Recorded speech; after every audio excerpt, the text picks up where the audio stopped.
Welcome to Samba Samba. Enjoy the video. You start by ensuring GCC is installed and reachable from the terminal. Open VS Code and confirm GCC version works. Once done, install the C/C++ extension and reopen your workspace so VS Code can index headers. Create a minimal main, C or main, CPP file to test builds immediately. Make sure the folder is opened as a workspace, not a single file, because tasks and launch configurations require a folder context. This gets you into the actionable path toward fixing compile errors quickly.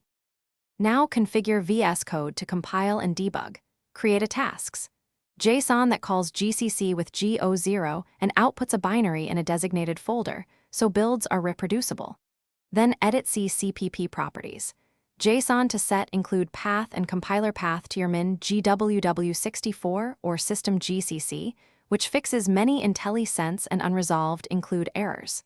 Finally, configure launch. JSON to use GDB and reference the built binary, mapping pre-launch task to the build task so you can debug seamlessly without. To finish, run the configured build task and inspect the integrated terminal for exact error messages.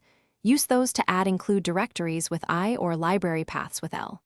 If you hit linker errors, confirm correct library names and flags like LM or pthread. If things still fail, echo path in the VS Code terminal and run gccv to ensure the expected compiler is invoked. Restart VS Code after edits to configuration files. This often clears stale IntelliSense or environment caching issues. Thanks for watching. Consider subscribing if we helped you.